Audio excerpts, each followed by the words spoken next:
Donc si aujourd'hui les entrepreneurs décidaient que non, ces pays puissent tomber, la RDC, ça sera à moins de 5 minutes parce qu'ils vont tout bloquer. Ce sont eux qui manipulent de l'argent.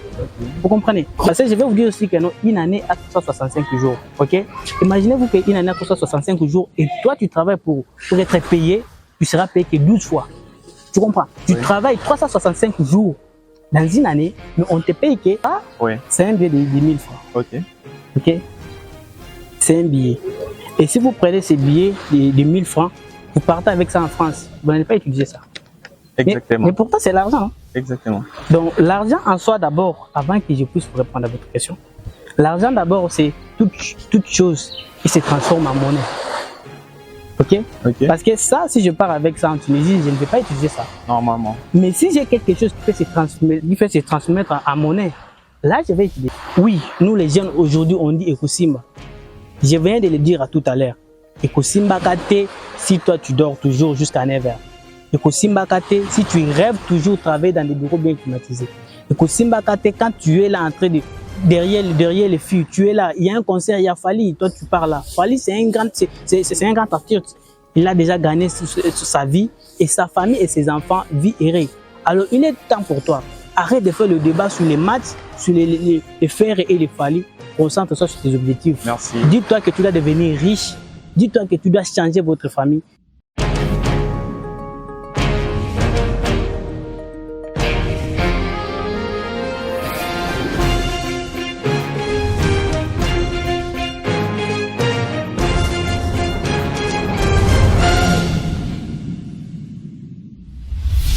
Je suis très content et heureux de vous savoir très nombreux à me suivre en ce moment. Nous sommes aujourd'hui pour notre première émission de l'année 2024. C'est vrai que l'année a commencé depuis maintenant 2-3 semaines. On n'a pas eu le temps de finir certaines émissions, mais voici à la première émission. Je commence par souhaiter mes vœux le meilleur à tous nos téléspectateurs. Avec mes vœux les meilleurs, c'est vrai que l'année passée 2023 était une année qui était un peu trop surchargée par des événements. Dieu nous a aidés et nous avons surmonté cela. Donc, comme je le disais, pour notre émission aujourd'hui, nous n'allons pas parler politique, nous n'allons pas parler affaires et tout ça, mais aujourd'hui, nous serons dans l'entrepreneuriat. Nous allons parler de l'entrepreneuriat ainsi que de la motivation avec un jeune entrepreneur qui a plusieurs casquettes, très intelligent et très motivateur également parce que c'est lui que nous allons recevoir aujourd'hui. C'est un entrepreneur, c'est un ingénieur, c'est un coach, c'est un motivateur. Nous allons le découvrir tout de suite.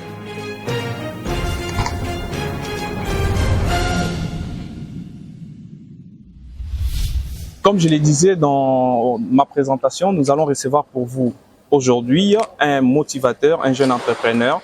Pas seulement un motivateur, il est également coach du développement personnel. Il est également ambassadeur du succès. Pas seulement cela, il est également conférencier et il a tellement plusieurs titres. Il est également ingénieur BTP, donc ingénieur bâtiment et travaux publics. Donc, comme je viens de le dire, nous allons recevoir pour vous Monsieur Fred Kitango Dishiki, à qui j'ai dit bonne année et bonjour. Bonne année et bonjour, messieurs les journalistes. Comment vous allez? Ça va très bien, pas mal et vous? La nouvelle année a commencé et comment vous l'avez débuté? Bon, comme nous sommes les entrepreneurs, on débute les années avec des projets, des innovations. Et voilà, comme l'année passée, on a eu à faire tant de choses. Et on espère aussi que cette année sera une année bénéfique pour nous. En fait, vous avez tellement de titres. Avant d'entrer dans le vif du sujet, est-ce que vous pouvez nous parler de vous? Qui êtes-vous réellement? Et où est-ce que vous avez commencé jusqu'à avoir tous ces titres? Je suis Fred Dishiki. Je suis ingénieur en bâtiment et travaux publics. Ma spécialité, c'est le milieu rural. Alors, je suis aussi conférencier, comme vous venez de le dire. Je suis aussi ambassadeur du succès. Les gens vont se poser des questions. Il est ambassadeur du succès sur quoi? Alors, je vais un peu éclaircir certains points. Je suis ambassadeur du succès, c'est Interview Solutions. C'est une plateforme qui a été créée juste pour valoriser ou soit pour donner l'espoir aux jeunes Africains. Alors, cette plateforme permet aux jeunes d'avoir d'abord la liberté financière et à être autonomes. Et aussi, je suis ingénieur en bâtiment. Voilà, c'est ce que j'ai déjà répondu à cette question. Ok, en fait, vous êtes entrepreneur. Essayez de nous parler parce que c'est vrai que dans ces mondes, dans ces pays, chacun a sa définition de l'entrepreneuriat. Essayez de nous donner votre définition sur l'entrepreneuriat. C'est quoi réellement l'entrepreneuriat vu que vous êtes du domaine? Voilà, je ne vais pas vous donner une réponse peut-être que vous cherchez. Oui. Avant que je puisse arriver dans une réponse que peut-être vous avez besoin, je vais vous dire ceci. Un entrepreneur, c'est quelqu'un qui regarde le milieu qu'il est, qui regarde son entourage et son quartier, et il s'est dit, voilà, dans mon quartier, il faut qu'il y ait quelque chose. Mais la chose en question, ça n'est pas. Alors, vu que lui, c'est un entrepreneur, c'est que c'est quelqu'un qui a d'abord l'idée de la créativité. Il va se poser des questions. Qu'est-ce que je peux faire pour amener la solution à mon quartier, soit à mon pays? Donc, c'est un entrepreneur, c'est quelqu'un d'abord, là, selon ma définition, Oui. c'est quelqu'un qui fait quelque chose pour soi d'abord. Il fait un projet qui a du sens pour lui avant que les autres puissent en bénéficier. C'est vrai qu'on parle de l'entrepreneuriat dans les mondes, en Afrique. Je préfère qu'on reste en RDC. En fait, l'entrepreneuriat en RDC, ça a quelle importance? Quel est l'apport que l'entrepreneuriat a ici en République démocratique du Congo? Est-ce qu'on valorise vraiment, en fait, on valorise l'entrepreneuriat? Est-ce qu'on valorise les entrepreneurs ici en République démocratique du Congo? Moi, je pense que dans ces pays, les entrepreneurs ne sont pas valorisés. C'est pourquoi vous allez voir que nous, ces derniers, nous sommes en train de pleurer, on dit, la hausse du dollar. Le dollar prend son envol du jour au lendemain. Ça, c'est dû aussi aux entrepreneurs. Parce que ce sont les entrepreneurs qui manipulent de l'argent. Les manipulateurs de l'argent, ce n'est pas les gens qui travaillent dans des bureaux. Non, ce sont des entrepreneurs. Okay. Et quand ils manipulent de l'argent, ils font de l'argent ce qu'ils veulent. Alors, c'est pourquoi vous avez remarqué que non, chez nous, au Congo, par exemple, les entrepreneurs ont du mal d'abord à se démarquer parce que d'abord, il y a beaucoup de magouilles. Okay? Hormis des magouilles, il y a d'abord des difficultés. Il est difficile de voir quelqu'un quitter peut-être l'Europe et venir investir ici au Congo. Parce que quand il va venir pour installer son entreprise, on va lui demander beaucoup de choses et que lui-même va se poser des questions. Je vais pour aider cette population. Mais c'est que vous me demandez, en tant qu'un individu qui vient aider la population, et vous me demandez des choses comme pas possible.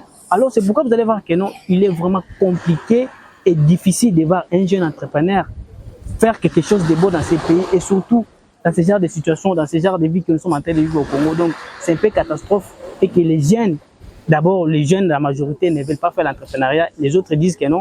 Bon, qu'est-ce que je vais faire? D'abord, les pays vont mal. Vous comprenez? À l'ignorer que non, une fois déjà tu t'engages dans l'entrepreneuriat, donc tu deviens manipulateur de l'argent. Tu peux mettre un pays au chaos. Donc si aujourd'hui les entrepreneurs décidaient que non, ces pays puissent tomber, la RDC, ça sera à moins de 5 minutes parce qu'ils vont tout bloquer. Ce sont eux qui manipulent de l'argent. Vous comprenez? Donc ce sont eux qui sont à la base de tout ce qui nous arrive, ce sont les entrepreneurs. Mais dites-moi quand même, vous, depuis que vous avez commencé dans ces domaines ici en RDC, qu'est-ce qui vous a bloqué? Qu'est-ce qui a été vos moments difficiles? Qu'est-ce qui n'a pas permis à ce que vous puissiez bien vous prononcer comme entrepreneur? Bon, d'abord, dès le début, l'entrepreneuriat, s'il y a les difficultés dans l'entrepreneuriat, c'est dès le début. Oui. Parce que d'abord, le début, vous commencez, vous êtes peut-être, moi, quand je commençais, j'étais à la maison, puis j'ai pris mon temps de faire quelque chose. Je me suis mis à penser qu'est-ce que je peux faire dans la vie. Et quand j'ai fait sortir un projet, je n'ai pas gardé ce projet-là pour moi. Ok, j'ai étalé ça à mes amis. Vous êtes trop jeune. Quand vous parlez, quand j'ai commencé, c'est en quelle année comme ça? Bon, c'est déjà une année et demie. Hein. Une année et demie. Ouais, okay. Une année et demie parce que, voilà, vous m'avez coupé la parole, mais je vais continuer. Alors, j'ai étalé mon projet à mes amis. Okay. Alors, parmi eux, 75% n'étaient pas d'accord de ça. C'est ça le vrai problème d'entrepreneuriat. Parce que quand vous commencez, quand vous faites les premiers pas d'entrepreneuriat, oui, c'est que peut-être tout le monde ne sera pas d'accord avec toi. Mais maintenant, ce qu'il faut faire, c'est de travailler, ok, pour que tu puisses faire voir aux gens là que non, vous n'avez pas raison de me dire que j'ai tort. Donc c'est moi qui ai raison, c'est moi que vous devez suivre, parce que c'est moi qui est à la base de mon projet. Je dois faire un effort pour que mon projet puisse réussir. Donc les moments les plus difficiles de l'entrepreneuriat, ce n'est que les débuts. Et parce que quand vous commencez, personne n'aura confiance à vous. Et surtout quand vous voyez, vous êtes jeune, comme moi, comme ça, pour que quelqu'un vous confie peut-être un marché, peut-être qu'il est en train de construire, il veut construire sa maison, pour qu'il puisse vous donner le marché de sa maison, il dit, bah, celui-là, il est jeune, et voilà, c'est un peu compliqué au début, donc, dans tout ce que tu peux entreprendre, le début, c'est un grand problème. Le début est très compliqué, comme vous venez de le dire, c'est aussi très difficile d'entreprendre dans un pays comme le nôtre, la République démocratique du Congo. Mais dites-moi quand même, c'est quoi l'objectif primordial de l'entrepreneur? Son objectif primordial, c'est seulement de créer des emplois, c'est seulement d'avoir de l'argent, c'est quoi son objectif primordial? Bon, en fait, un entrepreneur, d'abord, l'effet, c'est pas d'avoir de l'argent. Oui. mais c'est de garder ce que vous avez. Vous comprenez? L'argent, oui. Parce qu'aujourd'hui, avant de faire quelque chose, avant que je vienne dans votre mission, il faut que je paye de l'argent. Normal. De l'argent. Mais un entrepreneur, d'abord, c'est quelqu'un qui a de la connaissance. Hormis de l'argent, à lui, il a la connaissance. Ok? À lui, c'est quelqu'un qui prend tout son temps à apprendre. Vous comprenez? Là, je mets d'abord l'argent de côté. Parce que quelqu'un qui veut devenir entrepreneur, pour lui, il n'y a pas de limite de dire que non, je vais m'arrêter pour apprendre. Il finit les universités, il continue dans des formations, et c'est comme ça avec il n'y a pas l'âge pour commencer dans l'entrepreneuriat. Il suffit seulement d'être motivé et d'être déterminé. Et comment avoir cette motivation? Et comment avoir cette détermination? Écoutez, moi, mon père, c'est un salarié. Ok. Ok? Je suis né dans une famille où on nous nourrissait que du salaire. Et on attendait que peut-être les 20 ou les 31 pour que mon mentor soit le responsable de la maison puisse être payé afin que nous puissions avoir peut-être quelque chose à manger. Oui, normalement. Alors moi, quand j'ai regardé ces paramètres-là, je me suis dit, je ne peux pas être quelqu'un qui doit attendre au fait du mois. Ok? Parce que je vais vous dire aussi que non, une année à 365 jours. Ok? Imaginez-vous qu'une année à 365 jours et toi, tu travailles pour être payé, tu seras payé que 12 fois. Tu comprends? Oui. Tu travailles 365 jours dans une année, mais on te paye que 12 fois. 12 fois alors, l'année, oui. Moi, j'ai pas voulu être ce genre de personne. J'ai voulu être mon boss. Moi-même, je suis boss. Je me paye peut-être tous les jours. Dans tout ce que j'ai fait, moi-même, je sais déjà que non. D'abord, les salariés, quand on vous paye déjà les 30, vous savez que les 5, ils n'ont plus rien.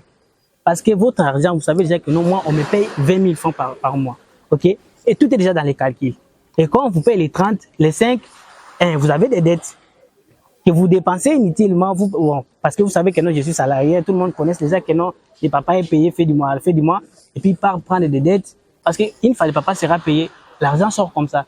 Et vous avez remarqué que non, des salariés, à partir de 15, ils n'ont plus rien. Alors moi, j'ai pas voulu être ce genre de personne. J'ai voulu être quelqu'un qui voit le monde de sa façon. Ok, qui voit sa vie de sa façon. Du genre que je ne peux pas être là en train de prendre les ordres. Donc je suis quelqu'un, si je me lève le matin, je sais très bien que non, pourquoi je me lève. Ok? Si je dois sortir, je sais pourquoi je sors. Alors, je ne suis pas là pour faire des ordres. Tu dois te réveiller à 5 heures pour faire ça, tu n'as pas bien fait ça. Non, non. Moi, je suis quelqu'un, je suis dans la créativité, je suis dans l'innovation. Donc chez moi, je travaille tous les jours et je suis payé presque tous les jours. Ok, au lieu d'attendre d'être payé que 12 fois sur 365 jours, mais moi je suis payé tous les jours dans les 365 jours. Ok, vous vivez ici en République démocratique du Congo, plus précisément à Kinshasa. Et dites-moi, qu'est-ce qu'on doit faire pour valoriser l'entrepreneuriat ici en RDC? Qu'est-ce qu'on doit faire? Parce que c'est vrai que vous dites qu'on peut s'élancer dans l'entrepreneuriat, il faut être motivé, il faut avoir des mentors, il faut avoir une détermination et tout ça. C'est vrai que la personne peut en avoir, mais seulement ici, maintenant au niveau de notre pays, qu'est-ce que les autorités peuvent faire? En fait, c'est ça, les autorités, qu'est-ce qu'ils peuvent faire pour valoriser certainement l'entrepreneuriat? Selon vous, parce que vous êtes du domaine, quoi. Alors, les autorités n'ont pas grand-chose. Le vrai problème d'abord, c'est nous. Moi, quand je parle de nous, je parle de nous, la jeunesse. Ok. Ok. J'ai dit à quelques personnes, il y a cela 3 jours passés, je les avais dit que non, l'homme le plus heureux, c'est pas celui qui possède beaucoup de maisons. C'est pas celui qui a des belles voitures. Mais l'homme le plus heureux, c'est celui qui vit ses rêves.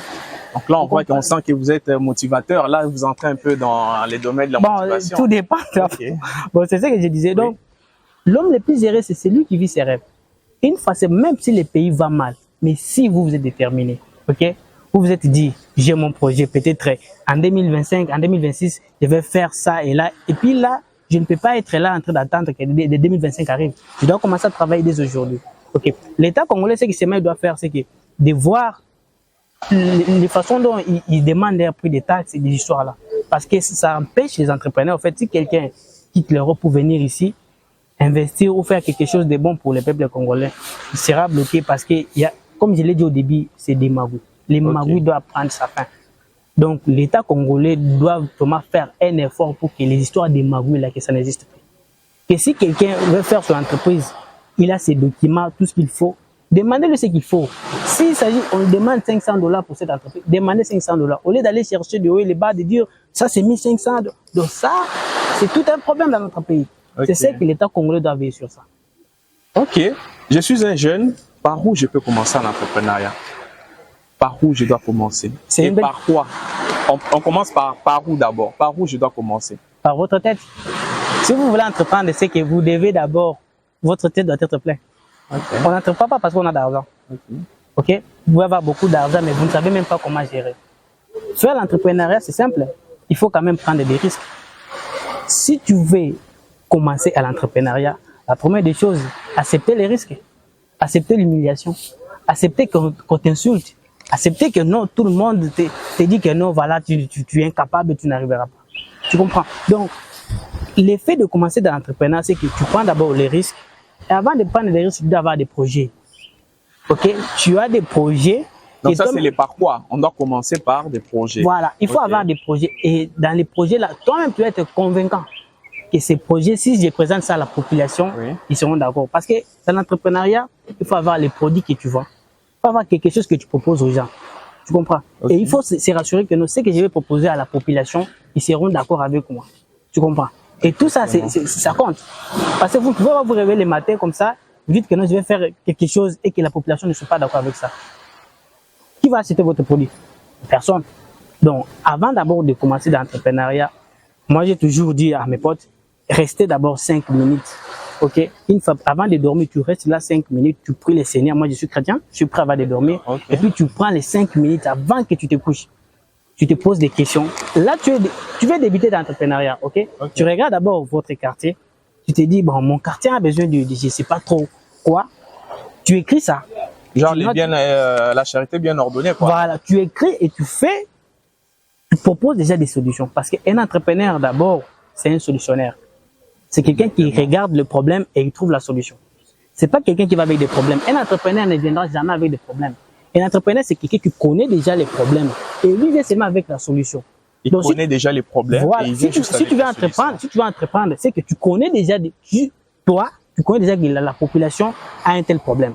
Toi, tu viens seulement avec la solution. Tu vas leur dire, voilà, pour votre problème là, moi, je viens avec la solution, voici ma solution. Donc, c'est ça. Exactement. Et dites-moi, l'argent, c'est quoi la valeur de l'argent dans l'entrepreneuriat? Parce que c'est vrai que tout ce que vous avez dit et tout ça, mais à un moment, il faut se rendre compte que l'argent a également une valeur. C'est quoi la valeur de l'argent? Est-ce que l'argent, c'est ça, l'élément moteur de l'entrepreneuriat ou comment? Bon, pour vous répondre à cette question, je peux avoir un billet de... J'avais avec moi un billet ici.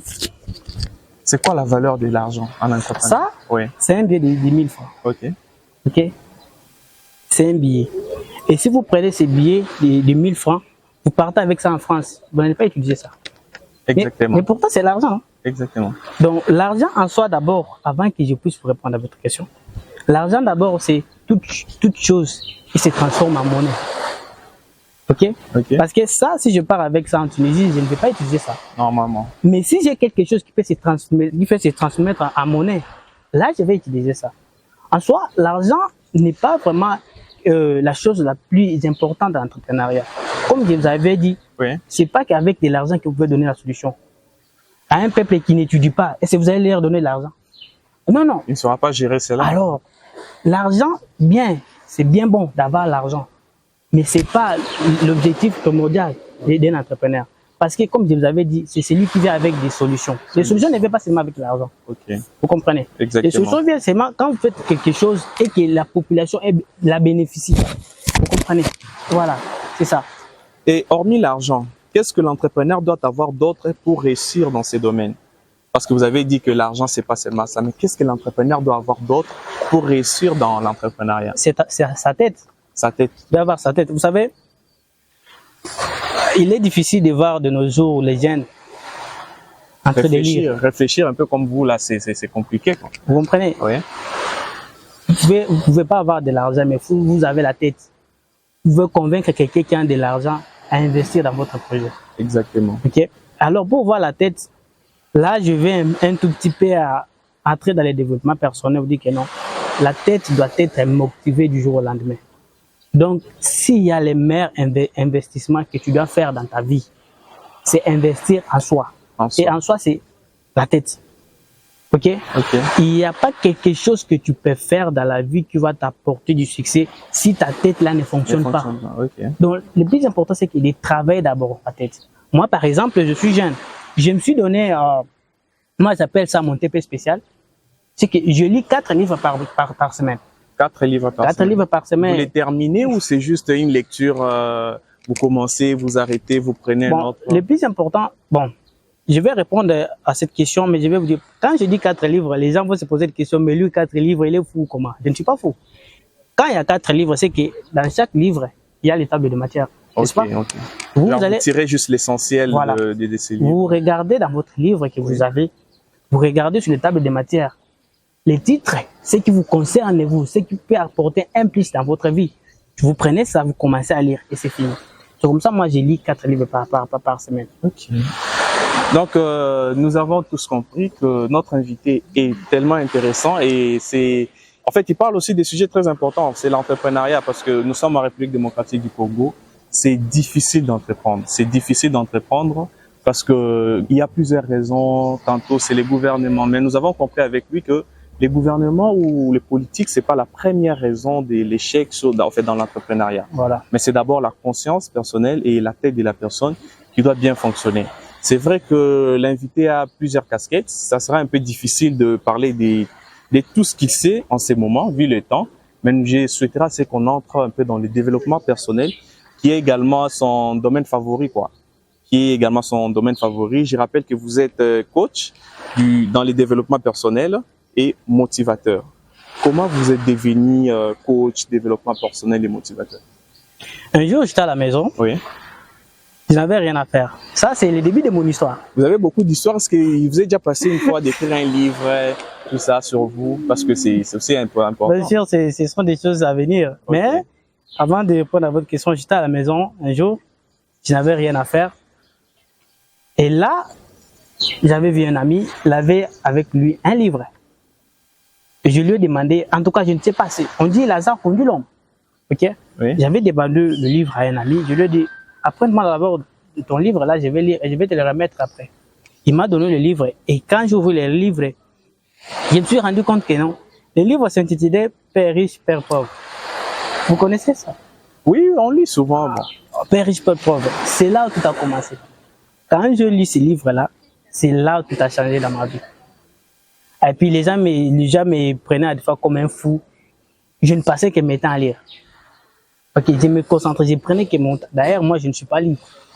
Okay, je n'ai jamais été libre. Avec tout ce que vous avez comme casquette, c'est difficile d'avoir du temps. Hein? Je n'ai pas de temps libre parce que je prends quand même mon temps d'avoir la connaissance dans ce que je suis en train de faire. Exactement. Vous comprenez? Ça ne sert à rien de dire aux gens que tu es intelligent tant que tu n'es pas intelligent.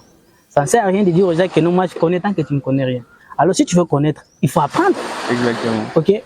Il faut, je l'ai dit au début, il faut prendre des risques. Moi j'ai pris des risques qui a fait de moi ce que je suis devenu aujourd'hui. J'ai participé dans des formations qui m'ont coûté $250, $100, et que la majorité des jeunes aujourd'hui, si tu leur dis que non mon cher, il faut que tu participes à cette formation, peut-être tu vas payer ça $50, il va te trouver. Il peut te dire, monsieur, tu es malade. Ouais. Ça, $50 pour une formation, pour gagner quoi à la fin? Vous comprenez? Mais pourtant, tout le monde prétend devenir millionnaire. Bon, je comprends. Ils prétendent devenir millionnaire parce qu'en politique, parce que ce n'est qu'ici au Congo que les politiciens deviennent millionnaires. Alors que moi, je connais très bien que non. Les millionnaires, c'est sur les entrepreneurs. Normalement, oui. Alors, chez nous, au Congo, bon, les jeunes rêvent d'être les millionnaires. Et c'est quoi les développements personnels pour vous? C'est quoi? Le développement personnel, il y a aussi plusieurs définitions pour le développement personnel. Parce qu'il y a plusieurs coachs sur le développement personnel. Chacun définit le développement personnel selon sa façon. Ok? Pour moi, c'est que si la personne commence déjà à prendre conscience de ce qu'il est et de ce qu'il doit faire. Ok? Parce que le développement personnel, c'est pas grand chose. Chez nous, dans le développement personnel, on considère que l'homme n'a que 3 aspects. Oui. L'homme a le corps, oui. A l'âme, oui. A l'esprit. Alors, le corps, c'est tout ce qui est physique. Vous comprenez? C'est pas pour rien qu'on nous dit à des fois que ayo ye mounene, ayo kondi. C'est le corps. Ça veut dire que non, votre développement physique, ce qui est le corps, n'a plus de forme. Alors, quand on parle maintenant, je parle maintenant de l'âme. L'âme, c'est tout ce qui fait de toi ce que tu es. Ok? Oui. Ta façon de réfléchir, ta façon de se comporter envers les autres, ta façon d'agir, tout ce que tu fais là, c'est l'âme. Alors, quand je vais de l'esprit, là, c'est tout ce qui est de l'intelligence. L'esprit, c'est tout ce qui est de l'intelligence. Et toutes ces 3 choses, ok? Le corps, l'âme, l'esprit doivent être nourris. Alors nous, de nos jours, il est difficile de voir les jeunes se nourrir ces 3 choses. Ok? Mais pourtant, ils prennent de l'argent, ce n'est que d'aller dans des grands restaurants, Ouais. okay, aller dans des matchs, faire des choses que les gens puissent voir que non, celui-là, il a de l'argent. Mais pour qu'il puisse nourrir ces trois choses, qu'il puisse nourrir d'abord son corps, ok, son âme et son esprit, ça, c'est jamais. Et c'est quoi l'objectif du développement personnel? Dans les développements, qu'est-ce que vous faites? C'est quoi son objectif quand vous vous lancez dans cette matière? Le développement personnel peut changer votre vie, peut changer le monde. Si tout le monde prend la conscience en fait de développer sa personnalité. Okay. Parce que le développement personnel, pardon, d'abord c'est la personne. La personne elle-même, oui. Donc tu quittes du plan B au plan A, tu quittes du côté gauche au côté droit. C'est que l'importance du développement personnel, c'est que tu commences à changer, ok? Et les gens ne vont plus te connaître. C'est le changement.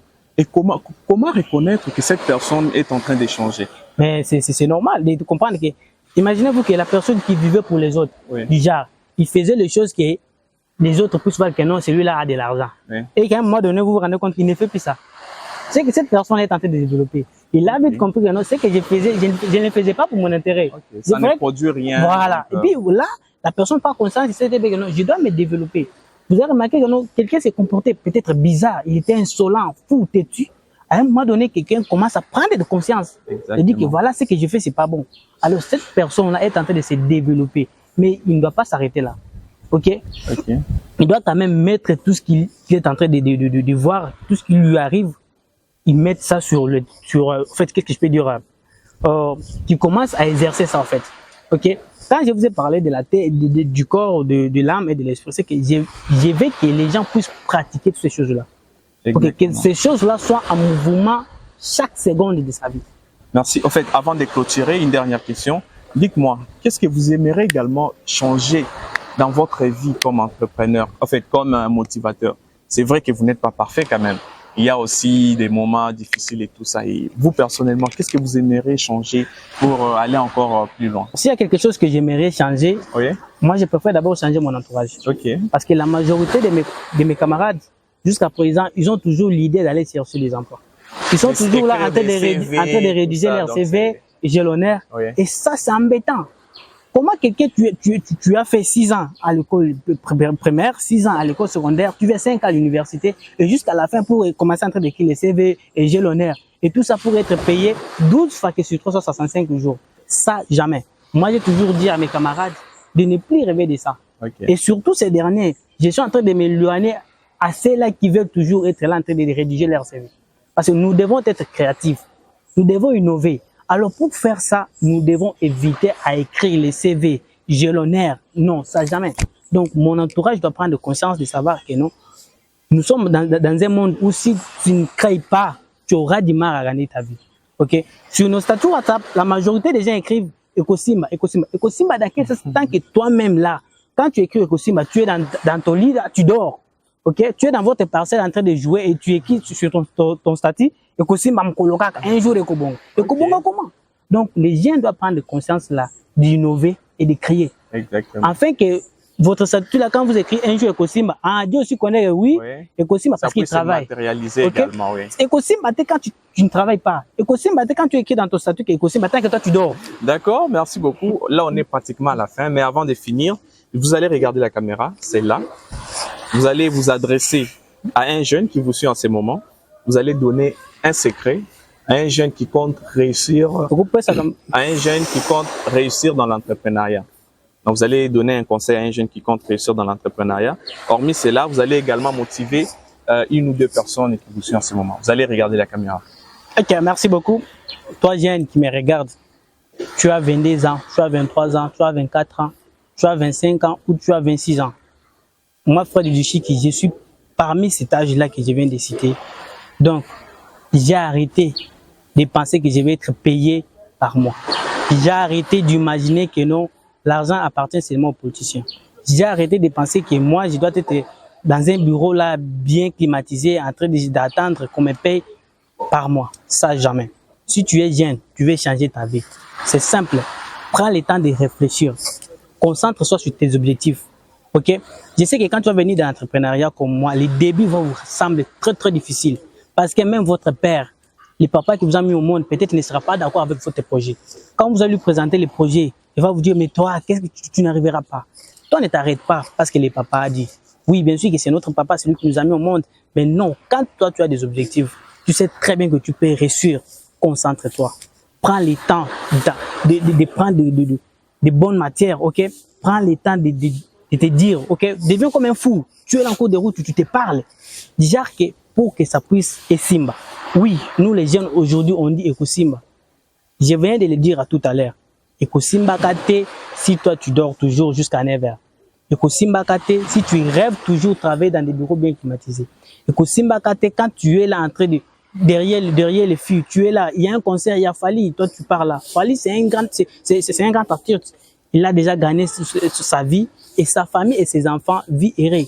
Alors, il est temps pour toi. Arrête de faire le débat sur les maths, sur les fers et les Fali. Concentre-toi sur tes objectifs. Merci. Dis-toi que tu dois devenir riche. Dis-toi que tu dois changer votre famille. Dis-toi que tu dois changer votre village, que tu seras l'icône. Même dans vos villages, même dans les faits fonds de votre village, qu'on parle de toi. Parce que tu vas innover, parce que tu vas créer. Alors, arrête d'être celui-là qui rêve de travailler dans des bureaux. Merci. En fait, vous avez compris ensemble avec moi que M. Fred Dishiki Kitango est vraiment, il a vraiment cette passion. Il a vraiment cette passion et il est vraiment déterminé à continuer à parler et à nous donner cette sagesse qu'il a et nous faire comprendre beaucoup plus l'entrepreneuriat, comment se lancer, comment faire, par où commencer, par quoi commencer et essayer de stimuler un peu notre cerveau, notre esprit, comme il venait de le dire, dans ce qui concerne le développement personnel, dans ce qui concerne la motivation personnelle également, et voir comment devenir quelqu'un d'utile, pas seulement pour soi, également pour la société. Je vous remercie pour ces temps, pour tous ces gens qui ont quand même eu le temps de nous suivre. C'est par cette question et c'est par ces mots que nous allons enfin mettre un terme à cette émission. Nous l'avons commencé et nous venons enfin de les terminer avec Monsieur Fred Kitango Dishiki, que je l'ai présenté comme un motivateur, coach et chef de cérémonie et tout ça. Donc, je vous remercie et on prend rendez-vous à la prochaine. Merci.